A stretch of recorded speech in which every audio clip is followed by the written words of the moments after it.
Thousands of people are fleeing southern Florida as the hurricane approaches, but a family from Shawnee who moved to Orlando 2 years ago is staying put and hoping for the best. Rob Collins talked with them. He's in our studio to tell us about that conversation. Good morning. Yeah, they're a little fearful this morning. How can you not be by seeing that radar and not knowing where the hurricane's going? You can't track it. So, yeah, they're planning for the worst, but they're hoping for the best. Joe Haefner and his wife Andy and their two little boys are trying to be calm in anticipation of the storm, but Joe Haefner tells me it's pretty tough because some folks in Orlando are freaking out a bit because of the strength of Irma is basically uncharted territory for folks there.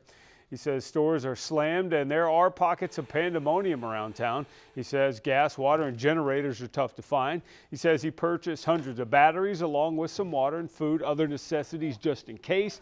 He said the mood around town's a bit weird because folks really don't know what to expect because he says most of the times the hurricanes die down by the time they get all the way up to Orlando, and he says it's usually like a windy or rainy day back here in the Midwest, but he expects this time it may be different.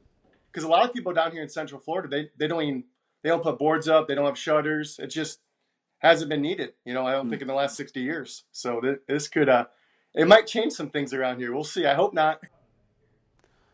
Yeah, he says he's been in contact with family back here in the metro, keeping them updated. They're a little nervous as well, but they're trying to stay calm. He says, though, his biggest worry is a tornado dropping down as the hurricane rolls through. He says, you really can't prepare for that. We're going to hear more from Joe coming up in the next hour. And that's scary, guys, when those hurricanes and then tornadoes drop down behind them.